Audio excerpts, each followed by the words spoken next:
A party for the prancing horse, examining the future for Ferrari after 70 years in the supercar stable. But petrol is the past. We'll plug into plans to jumpstart the electric car industry. I'm Martin Stanford. This is Inside.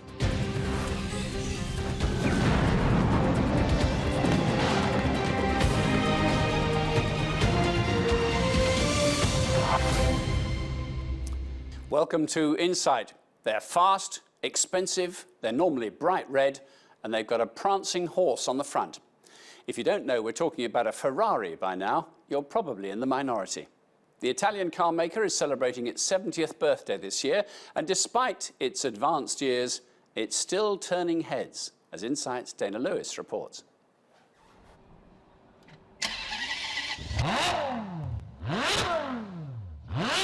There is something unmistakable about that sound. It's not just any supercar. Ferrari has a distinctive, teeth-rattling, ear-splitting roar.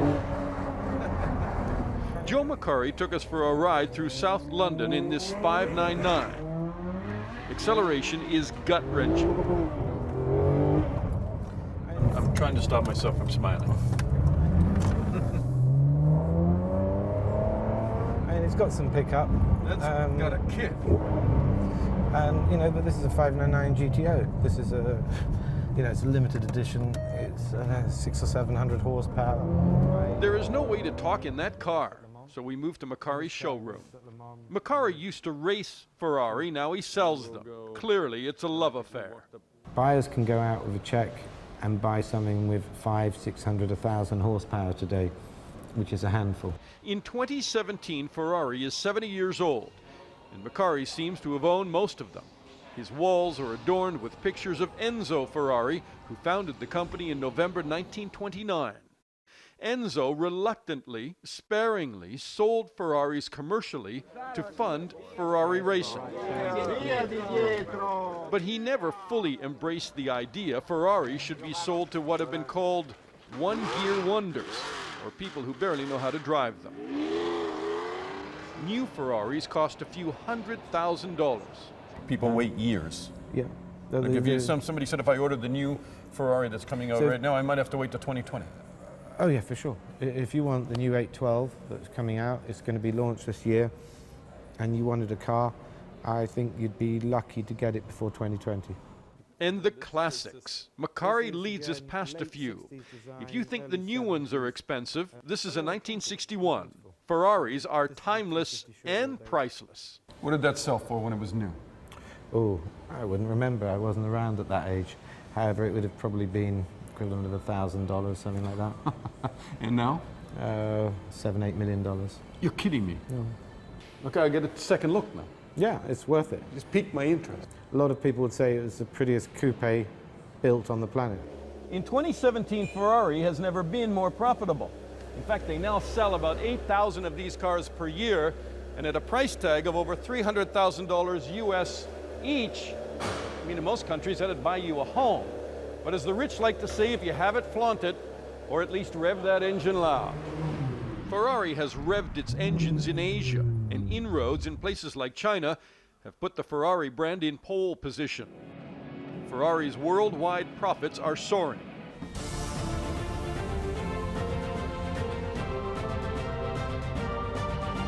Ferrari just rolled out its new 2017 Formula One racing lineup. At the London Classic Car Show, Joe McCurry was displaying 70 years of Ferrari's audacious past. Ferrari clearly the showstopper here. If you can't afford a Ferrari, you can at least get your picture taken next to one. Coincidentally, this Ferrari fan is also an Enzo. There's always the status symbol, and you have to have the latest car. And there will always be people that will pump an awful lot of what I call premium money. If a list price is 300, they'll pay $500,000 because they want it now. The car is celebrated on the screen in too many movies to mention. The film Gone in 60 Seconds, for one, as Nicolas Cage searches for a steal of a deal. I have a problem. Yes. I've been in LA for 3 months now. I have money, I have taste. But I'm not on anybody's A-list, and Saturday night is the loneliest night of the week for me. Well, a Ferrari would certainly change that. And the price tag of Ferraris are even grander if once owned by someone famous. That is a 1963 Ferrari 250 GT Lusso, owned and raced by the coolest cat who ever lived, Steve McQueen. Steve McQueen's 1967 GTB sold for a cool $10 million. But Macari says the real money is in restoring old Ferraris. A restoration like this one, not including the cost of the car, is $200,000 to $300,000. Yeah, it's a dream. God made this car. You know, he was having a bloody good day when he made this, you know, and it's just exquisite. And when you fire these up and you drive them, life doesn't really get any better. And you just think, yeah, how lucky am I? There is even a Ferrari theme park in Dubai, complete with a Ferrari roller coaster and new and classic cars. You may have heard of train spotting. How about Ferrari spotting? And here's my favorite, which is the F50, and it's from like the 1990s, I think. Why is that your favorite one? The styling is so cool, and everything is exaggerated. Like the vents are massive.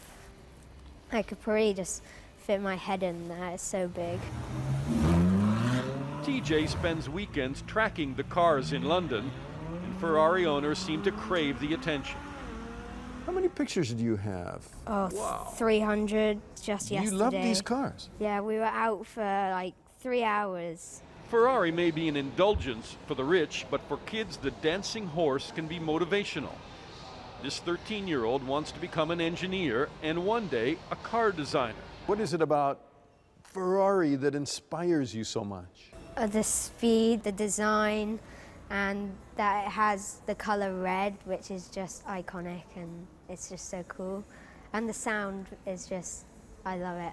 And it just so happens Macari has collected one of Ferrari's Formula One cars, once driven by Michael Schumacher. Ferrari has inspired legends, and more than a few kids like TJ, even if he can't quite see over the windscreen. You can just see enough to go fast. At 70, both Formula Racing Ferrari and its commercial car division are still on fire. I'm Dana Lewis, reporting for Insight. Well, to discuss that further, I'm joined on Skype by the sports journalist John Desborough. He specialises in motorsport. We'll come on to Formula One in a minute, John, but look, if you were in the market for a supercar, why do people go to Ferrari rather than any of the other brand names? Breeding. Purely and simply, it's something I think that Mercedes, who are currently the top team in Formula One, would love to have. The kind of breeding that Ferrari have. You can, that little boy could go along to the Formula One factory, and if he becomes a Formula One engineer, if he becomes a Formula One driver, he will step into a car and step into a factory and a business that's been going since, 1950. It's competed in every one of the Formula One championships. And it is a business and a brand and an envy and a temptation that is 70 years old, and you can't get that anywhere else. A few of the manufacturers are still in both. They do the Formula One circuit, they pay for all that design effort and the drivers and the sport, and presumably that has effects on their commercial vehicles that they might want to sell to regular consumers.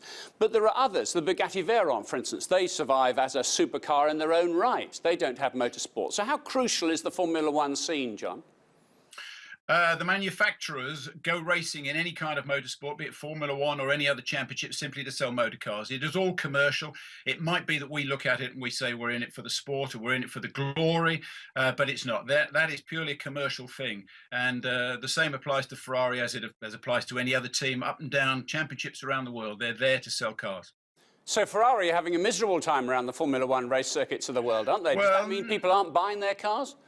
No, certainly not. And not as good as they would like. I mean, it is 2008 since they won the Constructors' Championship, although they won 16 of those, 2007 since they won the Drivers' Championship. But what they've seen is that Mercedes have taken a precise and a very, what's the word I'm looking for, an obsessive approach to Formula One, in that they bought Lewis Hamilton, the best driver on the planet. They put it in the best car, and rather like Ferrari did with Ross Brawn and with Michael Schumacher back in the early noughties, about 15 years ago, they said, we get the best driver, we get the best designer, we produce the best car, and then we throw money at it. And Mercedes have done that and done it very, very well, done it ruthlessly. And they will be using that to sell Mercedes cars and up-spec Mercedes cars that are costing hundreds of thousands of pounds. But none of them have the heritage, the feel, the smell, the noise, and the colour in such an iconic fashion as Ferrari. In order for Ferrari to get back to where they were, though, is it more money? They need to get better designers, better engineer, better computer specialists? Well, if you were in the garages where Ferrari are testing at the moment, in pre-season testing for the 2017 season, they would say it is probably a 1/10 of a second, maybe 100th of a second. And they'll have to go through the entire way that they are putting the car out, the way they're preparing the car, what the driver is doing, and they will have to break everything down and look for hundredths of seconds. And that's where they'll find them on the test track, and that'll be the difference. And once momentum comes, once you get a win, maybe 2 wins in a season, then confidence is built in. Then you're talking in sporting terms. You get a bit of momentum, they start to believe in themselves, and then suddenly people begin to see that they've got the upper hand again, and Ferrari will be winning races and winning championships again.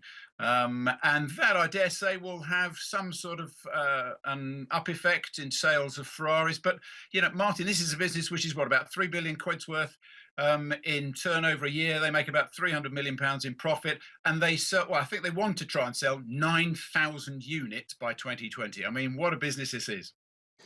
Yeah, indeed so.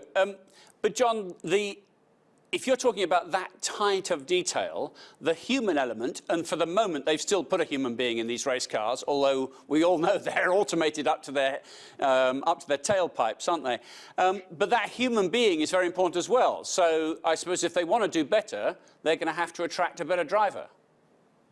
Yes, I think so. I mean, they will go this year with Kimi Raikkonen, who himself is a world champion, Sebastian Vettel, who is a multiple world champion himself, and they will believe that they have the ability to find what Ferrari are after to win the championship this year. But, you know, maybe they might be looking at Lewis Hamilton. They have a history of going after the best drivers. And they will probably look at Lewis Hamilton again and say, come on, at the end of the contract, come to Ferrari. There is nowhere like Ferrari. There is nowhere where you can drive that has the history. There is nobody like the Italian fans that once they're behind you and they believe in you will treat you the way they do. They are fanatical about this.